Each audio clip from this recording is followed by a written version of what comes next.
les bendiga, hermosa y amada iglesia del Señor en esta tarde. Amén, qué buen grupo. Aunque como hoy era el Día del Trabajador, pensé que iban a haber más, que iban a estar más. Pero bueno, damos gracias al Señor porque estamos aquí, porque estamos en esta tarde glorificando al Señor y qué hermosa alabanza. Esa es una de mis alabanzas preferidas porque nos habla de la gracia, amén, que no merecemos entrar, pero es por su misericordia que podemos estar en aquel lugar hermoso, amén. ¿Y cuántos tienen esa esperanza de gloria?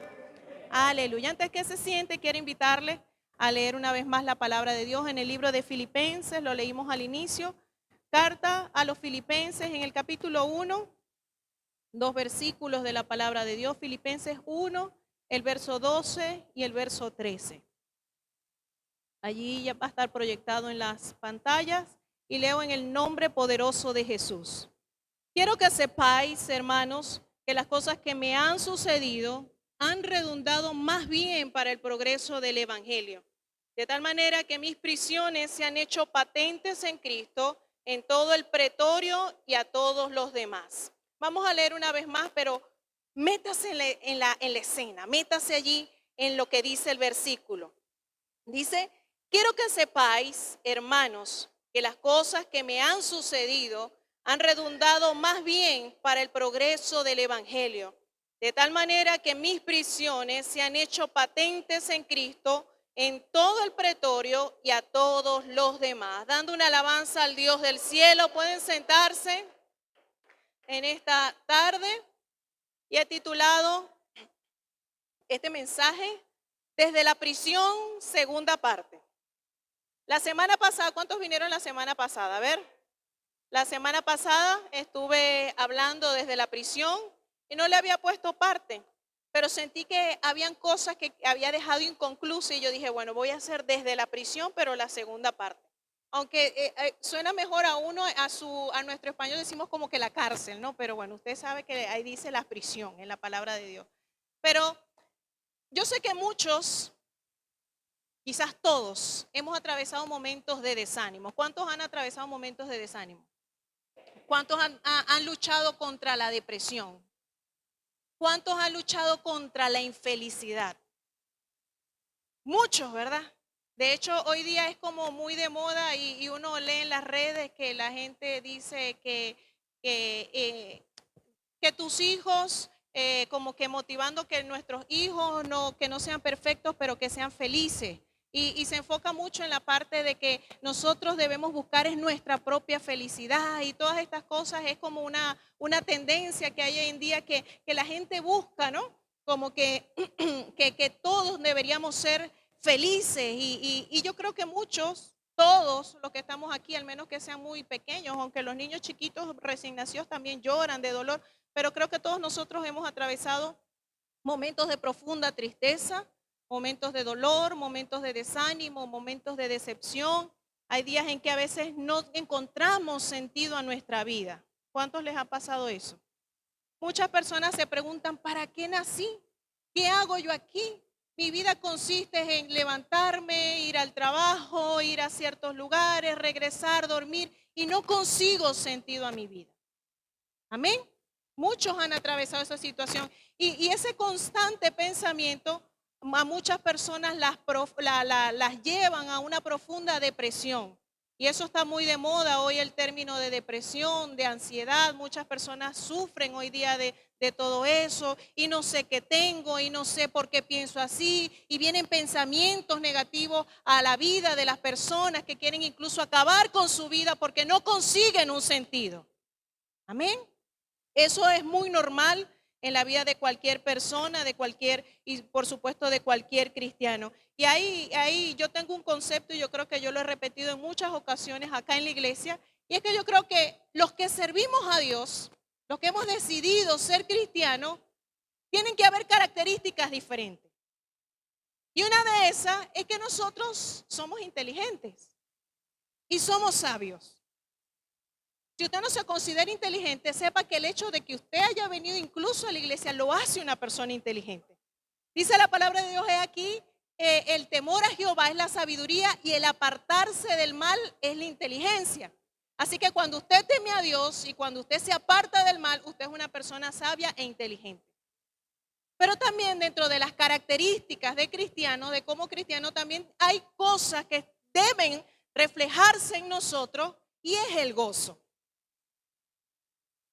Poquitos lo creyeron. Voy a repetirlo, hermano Andrés, pero ahora no diga nada. Voy a repetirlo, pero el hermano Andrés no va a decir nada. Una de las características que tenemos que tener nosotros los cristianos es el gozo. Ahora sí lo creyeron. Amén. Es el gozo. Y en esta tarde yo quiero hablar precisamente un poco acerca del gozo. Y es que esta carta que nosotros acabamos de leer, estos versículos, el libro de Filipenses, fue escrita por el apóstol Pablo. Y él habla, en esa carta de Filipenses, él en repetidas ocasiones habla del gozo. ¿Cuántos les gusta leer libros de autoayuda, libros motivacionales? Eso también hoy está muy de tendencia. A las personas les gusta leer muchos libros como que lo animen y uno lee historias y uno llora y uno, yo voy a ser como esa persona que sale ahí. Hay historias así. Yo me acuerdo hace años, yo leí la serie de Sopa de Pollo para el Alma. ¿Cuántos lo han leído? Y salen todas esas anécdotas y yo leí la Sopa de Pollo para el Alma para mujeres, para madres, para adolescentes, para todas me las leí. Y cada vez que yo leía esas historias así inspiradoras, yo decía, ay, yo quiero ser como ellos. Y entonces yo decía, ahora sí voy a ser. Entonces son libros motivacionales. Pero si usted quiere leer un libro motivacional, lea Filipenses. Es más, Filipenses se conoce como la carta del gozo, la carta de la alegría. Lo curioso de esta carta es que fue escrita en una cárcel. Y Pablo, en repetidas ocasiones, menciona la palabra gozo, regocijado, regocíjense. De hecho, usted lee, es una carta muy corta, tiene apenas 4 capítulos, tiene 104 versículos y la palabra gozo o en sus conjugaciones se pronuncia 16 veces. O sea que en promedio cada 6 versículos se debería pronunciar la palabra gozo. Y lo curioso de todo es que Pablo estaba preso mientras escribía acerca del gozo. Y usted dice, pero es incoherente. Para la vida de cualquier persona es incoherente hablar de alegría cuando su vida es una penuria. Es incoherente hablar de alegría y motivar a otros que se alegren cuando usted está en una desgracia. ¿Verdad que sí?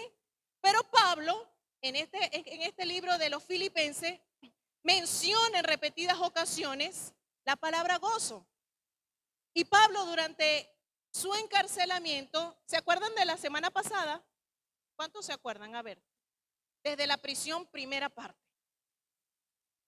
Hablábamos que cuando Pablo fundó la iglesia de Filipenses, fue uno de los encarcelamientos también.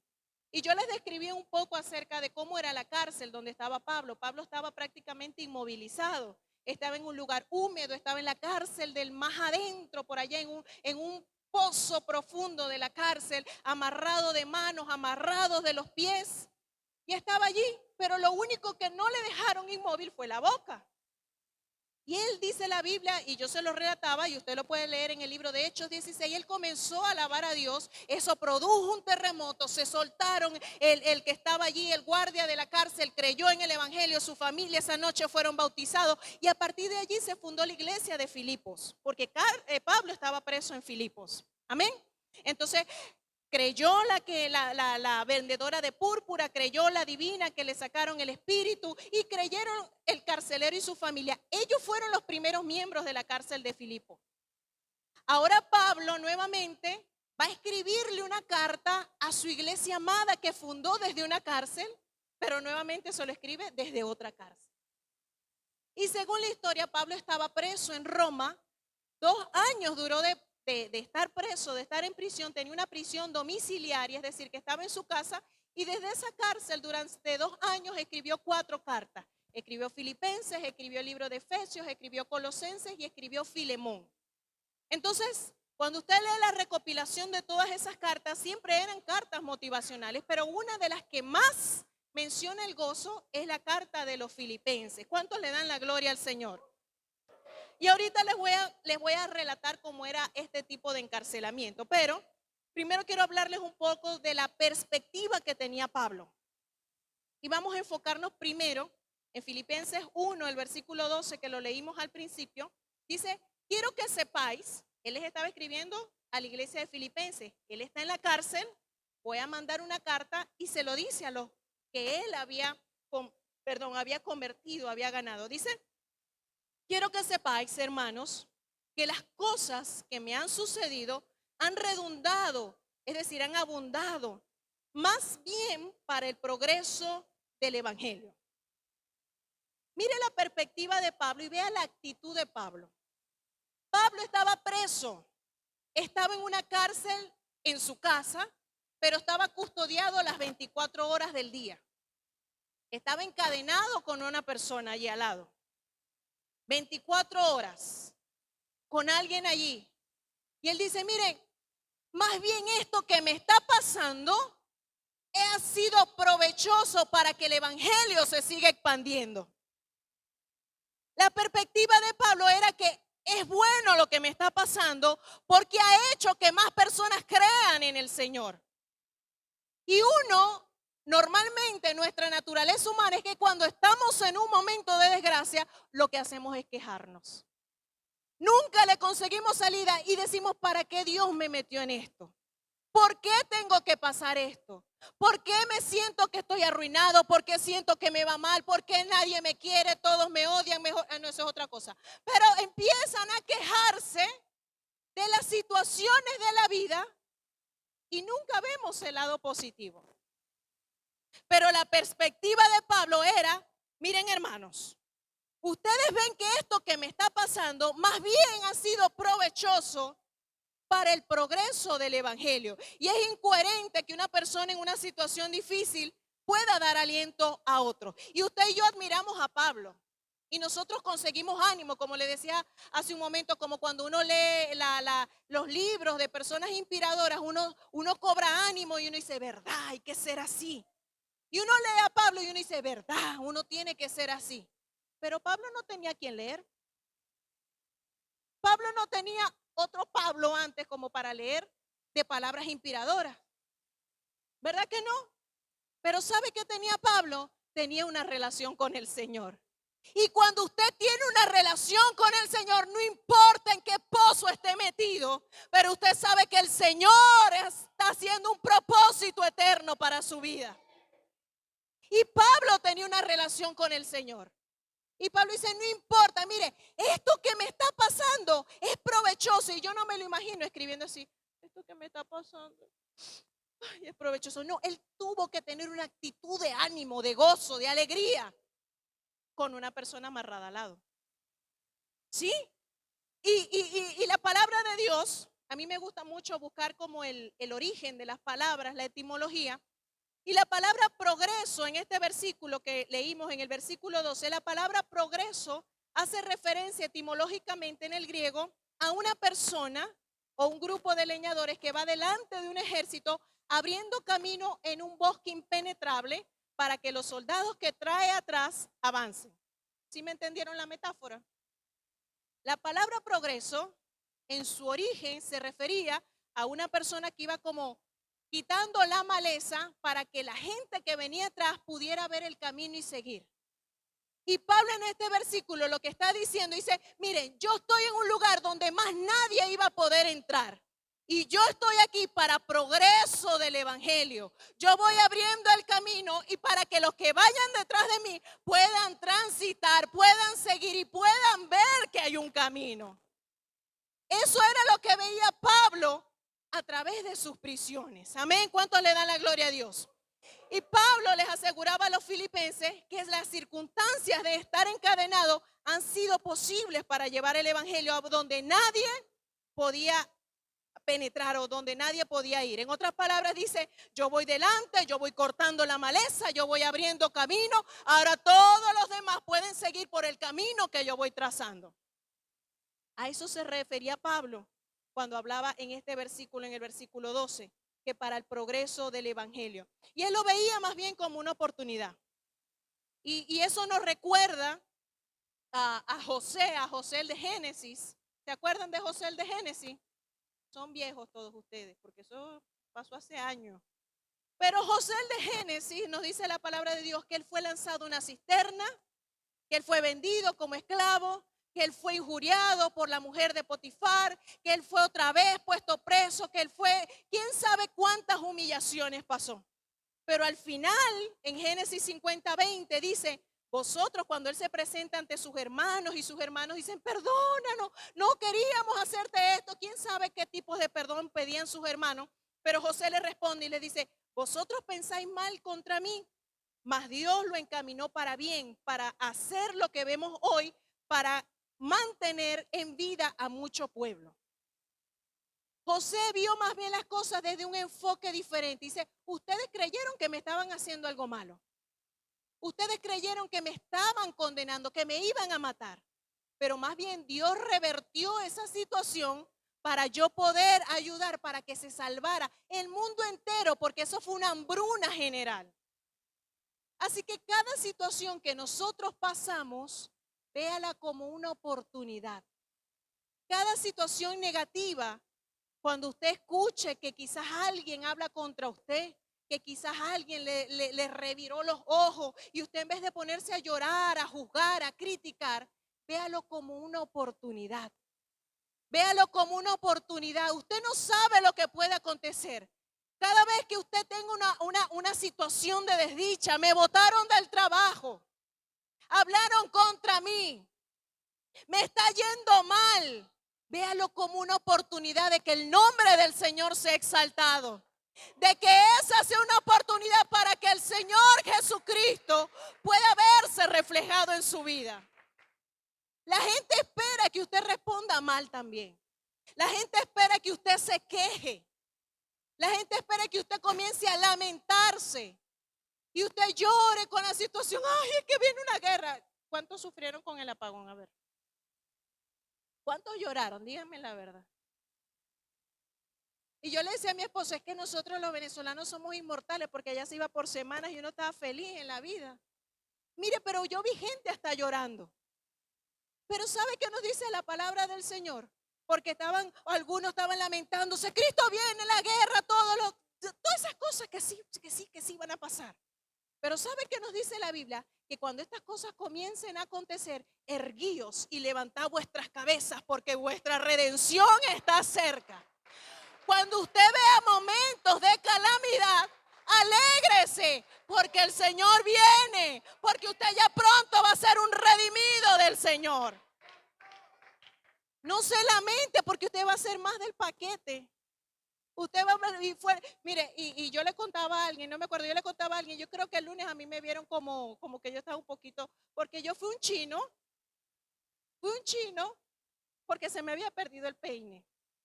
No estaba en la Biblia el peine, se me perdió el peine.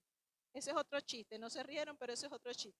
Se me perdió el peine y yo fui un chino a comprar el lunes cuando no había, le fue a comprar un cepillo y yo en mi colita con el cepillo y todo el mundo con linternas, con pilas, con todo y tal. Y cuando yo voy a la caja yo digo, esto, y la china me dice, ¡eso! Y yo, sí. Y no va a llevar pilas, no va a llevar. Yo, no voy a llevar nada de eso. No, porque todo el mundo llevaba otras cosas. Pero yo estaba en normalita. Y la gente quejándose y lamentándose. Ay, ¿qué va a pasar? ¿Cuándo es esto? Es que primera vez en la historia pasa esto. Y yo por dentro, en Venezuela pasó muchas veces. Es más, en Venezuela cuando viene la luz uno dice, qué raro que vino. Pero lo cierto es que más bien en los momentos de desdicha, los momentos que sean inoportunos, aproveche para predicar. Aproveche de verle el lado positivo. Aproveche de que el nombre del Señor sea exaltado en esa situación. No se una al montón para lamentarse, para quejarse, para decir si es verdad, todo está mal, Dios mío, nos vamos a morir. No.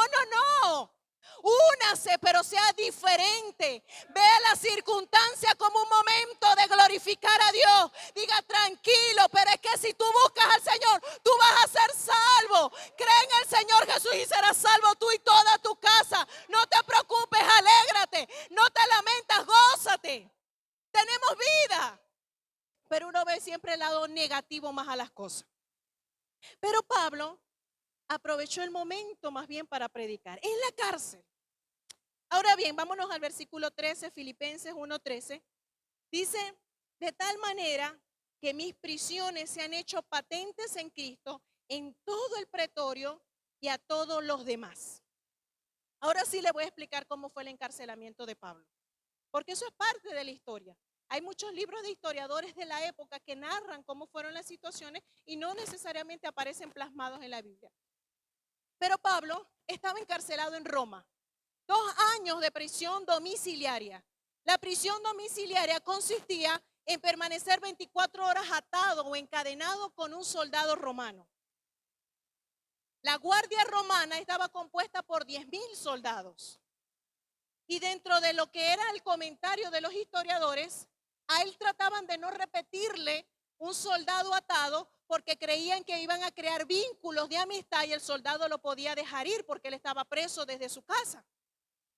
Entonces la guardia rotaba cada 4 horas. Cada 4 horas a Pablo le cambiaban al soldado. Es decir, que en un día, Pablo tuvo ¿cuántos? 6 soldados ahí. 6 soldados, ¿cierto? 6 por 4, 24. Todavía me acuerdo. Tuvo 26 soldados en un día. Si él estuvo preso durante 2 años, entonces serían, yo eso sí lo anoté para no sacar la cuenta tan rápido. Si él estuvo preso durante 2 años, significa que tuvo a su lado 4.380 soldados diferentes atados. ¿Sí lo está entendiendo? Sí, saquen la cuenta porque yo la anoté, saquen la cuenta bien. Ahora bien, cuando eran presos domiciliarios, como les narraba, el turno era cada 4 horas, le rotaban a un preso, a un soldado diferente. Los presos eran personas bien entrenadas, eran personas muy fuertes, pero hay algo que me llamó la atención, que me lo imagino, porque Pablo, mientras estaba atado, él seguía escribiendo. Él oraba mientras estaba amarrado un soldado. Él glorificaba a Dios porque si lo hizo estando atado en la cárcel del más adentro, ahora medio suelto ahí, medio amarrado, claro que iba a alabar a Dios. Él clamaba a Dios y tenía ese soldado al lado, diferentes soldados. Y yo me imagino que en cada rotación del turno de guardia, cuando venía el otro soldado a amarrarse con Pablo, el otro le decía, ¿y este está preso por qué? Porque tenían que rotarlo con diferentes. Y el otro soldado que estaba amarrado, no, él está preso por predicar el evangelio, pero predica bueno ese hombre. Y tú lo escuchas y canta bien también. Y escribe unas cosas. ¿Y sabe qué? Según la historia, muchos soldados creyeron al evangelio solamente por estar atado y viendo a Pablo predicar allí en esa cárcel. ¿Sabe por qué? Porque el versículo 13 dice, de tal manera que mis prisiones me han hecho patentes en Cristo en todo el pretorio.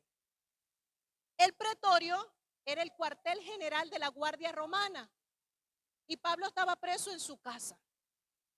Pero ya en el pretorio conocían el evangelio porque los que estaban atados en su casa, cuando se iban a la guardia, por allá se empezaba a regar el evangelio.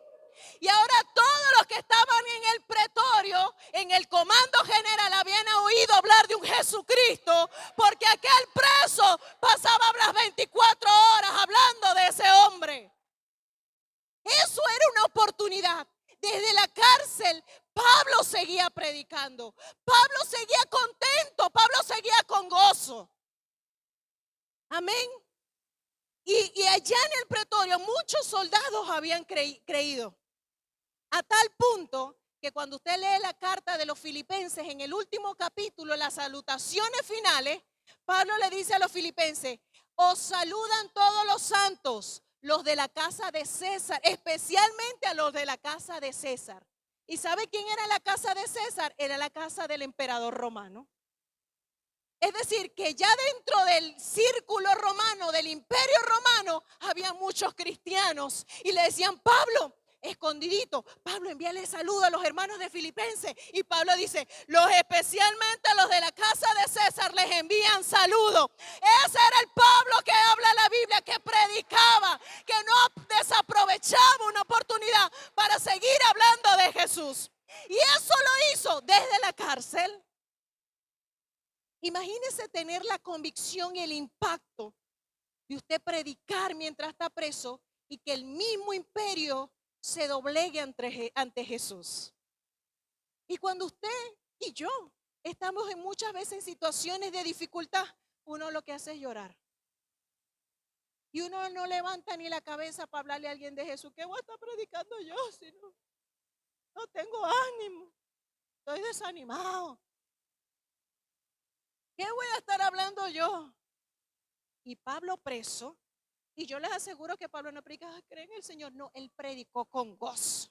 Él predicó con alegría. Él no le importaba que estará, bueno, soldado, es la hora de la oración. Lo siento mucho, te arrodillas conmigo porque yo me voy a doblar a adorar al Señor. Bueno, soldado, lo siento mucho, pero voy a cantar. ¿Me escuchas las alabanzas? Bueno, soldado, lo siento mucho, yo voy a escribir la carta a mis hermanos, a los que están por allá en las iglesias de diferentes lugares. Ese era el Pablo. 24 horas preso, atado, encadenado, y seguía predicando. ¿Sabe cómo se llama eso? Tener actitud. Usted no ve que las circunstancias a usted los dominan. Nos dominan, me voy a meter ahí en el paquete. Muchas veces las circunstancias nos dominan. Cuando todo va mal, usted... ¿Y alguien qué te pasó? Nada. ¿Qué tienes tú? Después te digo, no tengo ganas ni de hablar. Pero hay personas que no importa las circunstancias, usted siempre las ve con una sonrisa. Y usted no sabe qué pasa, pero esa persona ha aprendido a tener gozo en el Señor. A tener el gozo completo. A tener el gozo que no lo cambia la situación, que no lo cambia la circunstancia.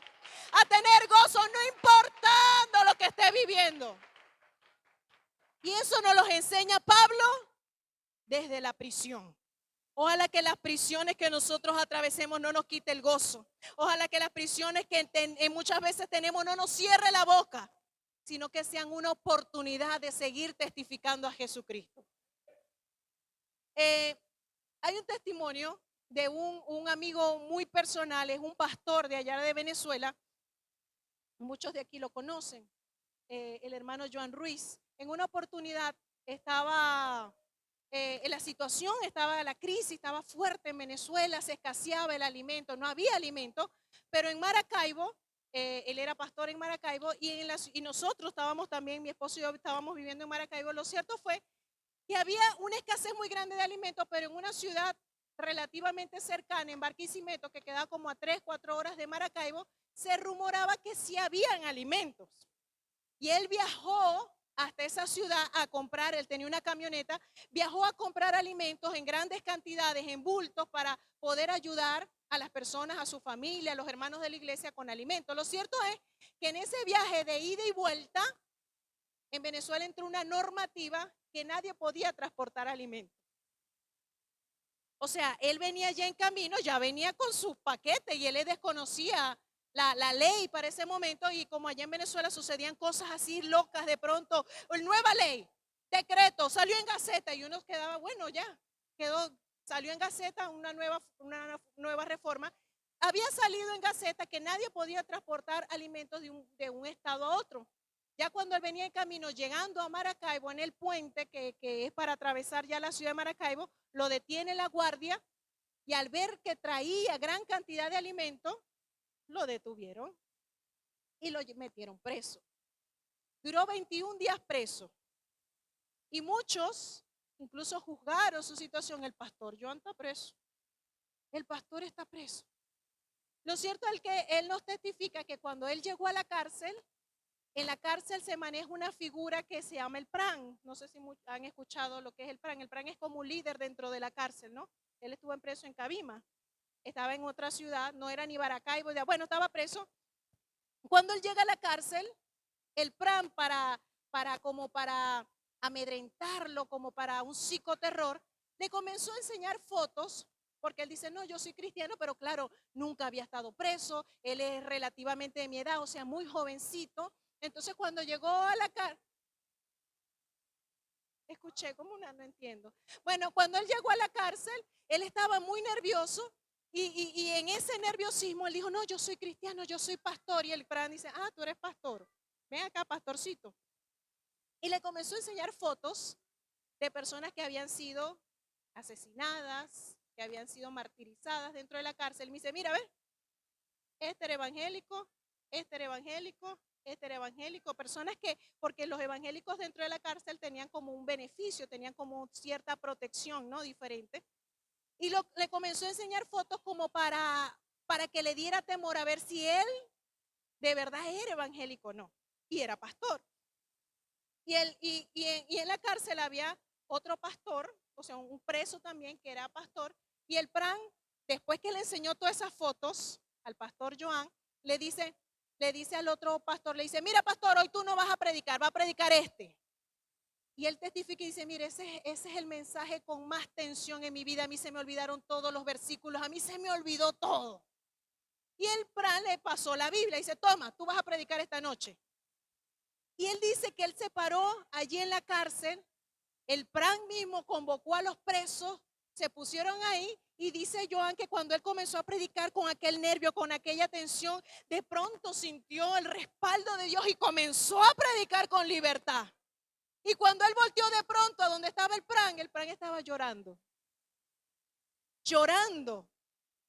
Y a partir de ese momento el Pran dijo, mira pastor, le dijo al otro, ya tú no eres pastor aquí, de ahora en adelante el pastor va a ser este.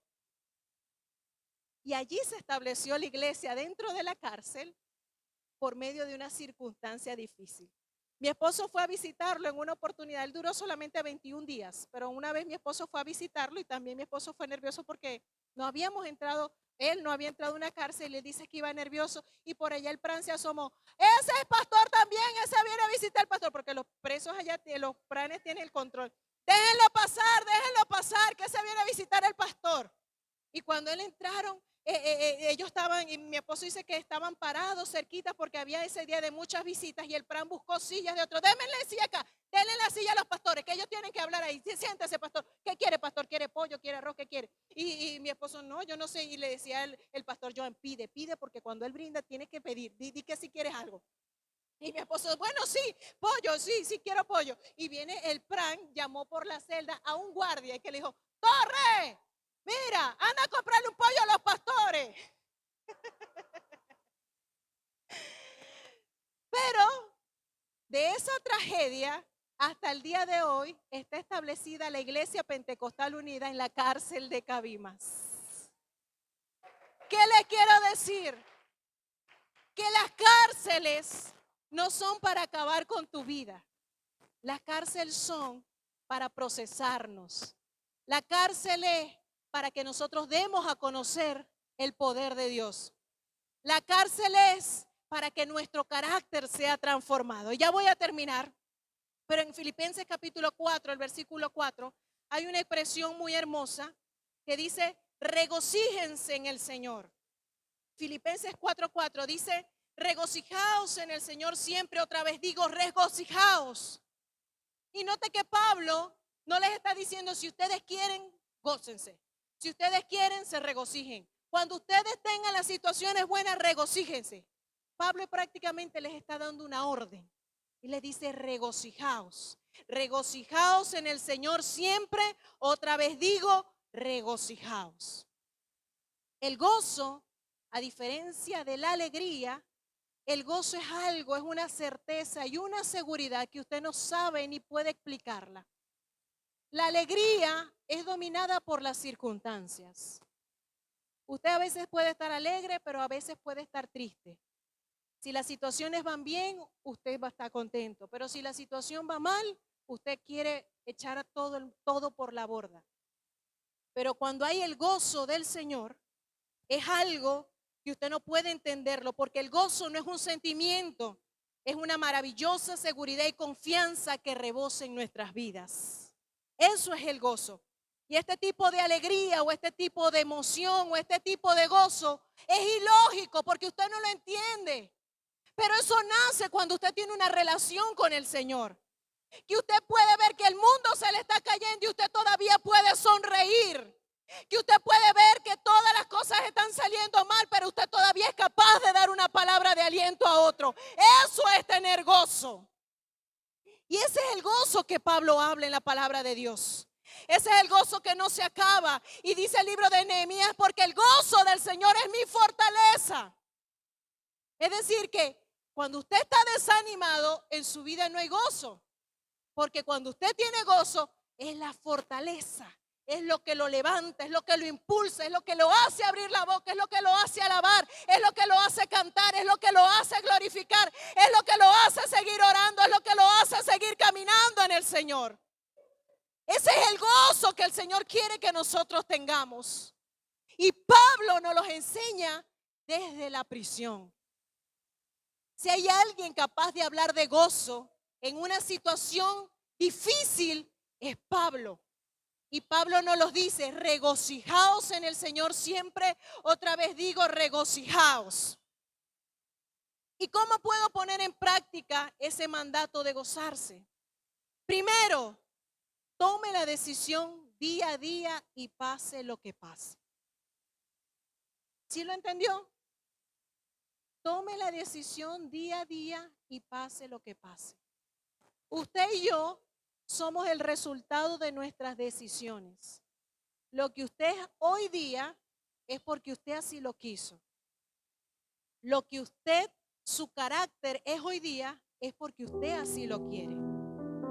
Pero nunca es tarde, mucho menos en el Señor, nunca es tarde para pasar la página y comenzar de nuevo. Para decir: a partir de ahora, pase lo que pase, yo voy a tener gozo. Pase lo que pase, yo voy a transmitir una sonrisa. Muchas personas no saben el impacto de una sonrisa. A veces usted va en la calle y va caminando y alguien fija la mirada en usted y usted se ríe y esa persona se ríe con usted. Y usted va propagando la sonrisa y usted puede cambiarle la vida a alguien solamente con reírse.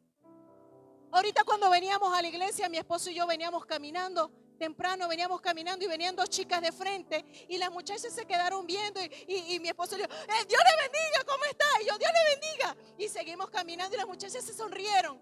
Y mi esposo después, cuando íbamos más adelante, me dice: ¿tú las conoces? Y yo: no. ¿Y tú? No, yo tampoco. Pero fijaron la vista y nunca está de más sonreírle y decirle a alguien: Dios le bendiga.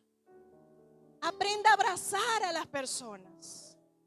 El apóstol Pablo exhortaba y decía: saludad con ósculo santo. Era su cultura. Ósculo es un beso, un abrazo. Sea una persona que exprese esa emoción. ¿Usted cree que Pablo estaba allí escribiendo con tristeza, con desánimo, con amargura? Pablo estaba escribiendo con gozo. Todo el pretorio, toda la guardia romana tuvo que ver algo diferente en Pablo para que se formara allí un ejército que adorara a Dios. Decir Pablo a los filipenses: la carta, los de la casa del César les envían saludo. Pablo está diciendo: les está enviando saludo el más alto rango del imperio romano. Y eso no era fácil conseguirlo, pero Pablo fue el que abrió el camino e hizo el progreso para que muchos llegaran al evangelio. Ojalá usted, si aún hay cosas que tenemos que cambiar en nuestra vida, como cristianos, le estoy hablando a la iglesia, a los cristianos, muestre un carácter diferente. Cuando usted vaya por la calle, siempre lleve una sonrisa, si se lo llamen loco, ¿qué importa? Abrace, dígale a las personas que lo aman, que lo ama. Hay por ahí siempre aparecen esas reflexiones de internet y aparece: si hoy fuera tu último día, ¿qué le dirías a las personas que tienes alrededor?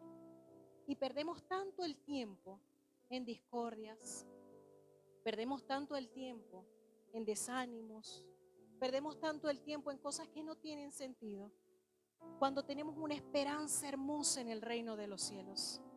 Si la mayoría de aquí están en grupos de amistad, la lección de esta semana llamada Lo Esencial nos enseñó que todas las cosas en esta tierra son perecederas, todo esto se va a acabar. Lo bonito que éramos cuando éramos jóvenes, los cuerpos que tenían, se van a acabar. Pero esto que tenemos adentro, esto el Señor lo viene a reclamar. Y ojalá usted esté listo y tenga un carácter de un verdadero cristiano. Ojalá usted tenga la postura y dice: yo quiero ser como Pablo. Pablo ha sido el único capaz de decir: imítenme a mí como yo imito a Cristo.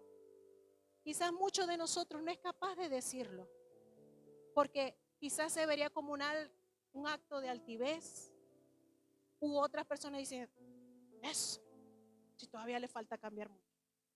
Pero Pablo estaba convencido de que su carácter era irreprensible, que él no había hablado contra nadie, que él era una persona santa.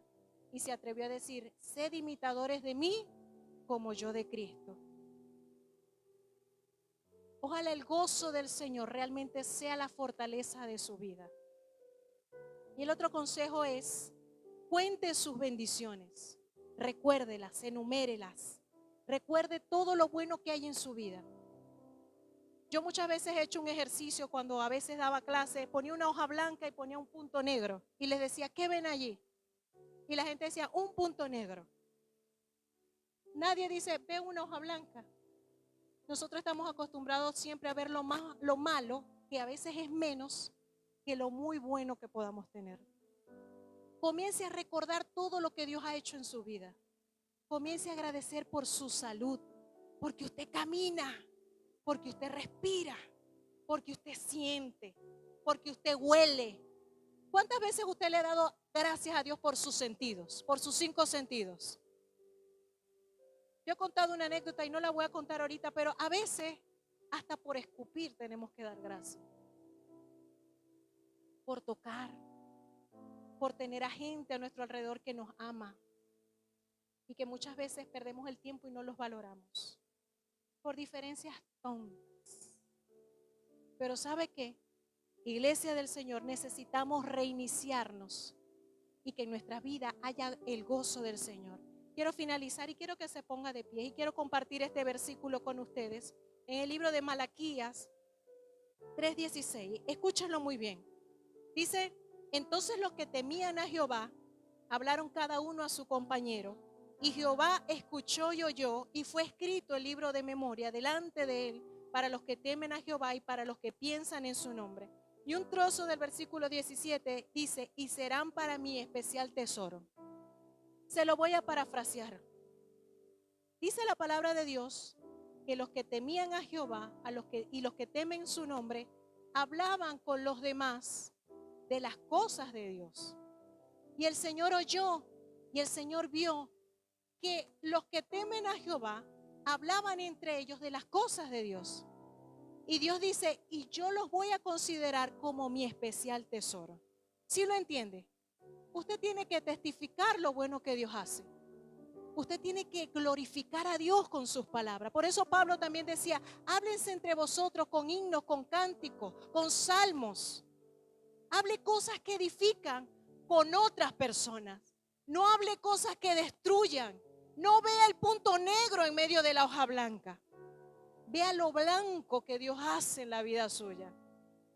Y cuando el Señor ve que cada quien habla con su compañero de las bendiciones, del temor del Señor, el Señor lo anota y dice: estos están testificando de mí. Estos son mi especial tesoro. Eso es lo que dice ese versículo.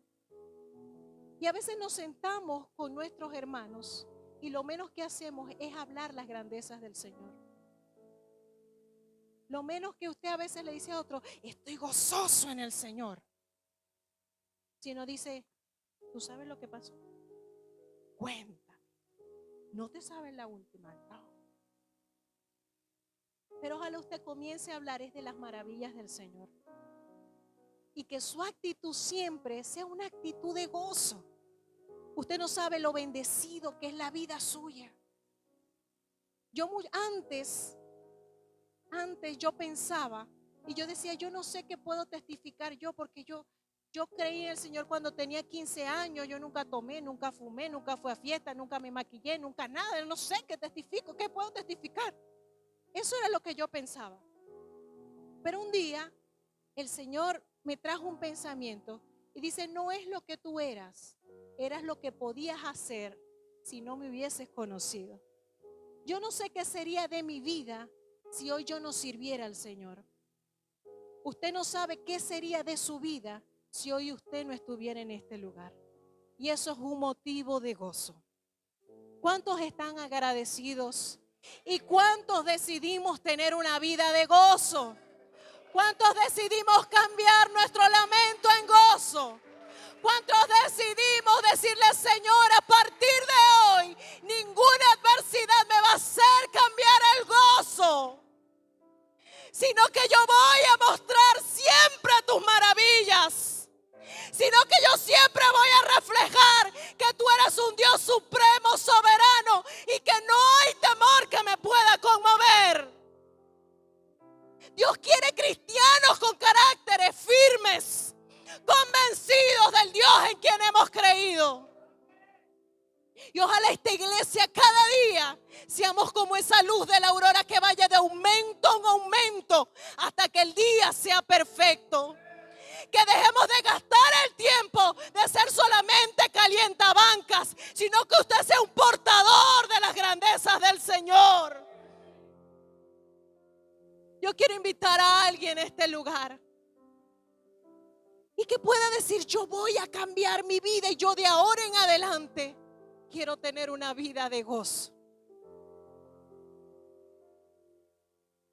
Yo voy de primera. Yo quiero tener una vida de gozo. Yo quiero que cuando las personas me vean puedan decir: ella es una verdadera cristiana. Ella está reflejando a Jesucristo. Yo no sé si a usted eso lo impacta, pero yo sí quiero que mi vida sin palabras pueda ser un reflejo de Jesucristo. Y vamos a orar en el nombre de Jesús. Que mi vida sea una fuente de gozo. Que no hay prisión que me quite la alegría. Que no hay prisión que me haga cerrar la boca. No hay prisión que me quite el gozo. No hay prisión que me haga cambiar, porque las circunstancias no dominan mis emociones. Las circunstancias no dominan mi mente. Las circunstancias no dominan lo que yo pueda creer, sino que mi vida está fundada en Jesucristo. Mi vida está fundada en la roca que es inconmovible. Mi vida está fundada en el Dios que hizo los cielos y la tierra. Y a partir de hoy quiero ser un reflejo del gozo y del amor del Señor. Si usted lo cree, dígame. Si usted quiere participar de ese gozo que no cambia, de ese gozo que no se mueve, vamos a comenzar a confiar.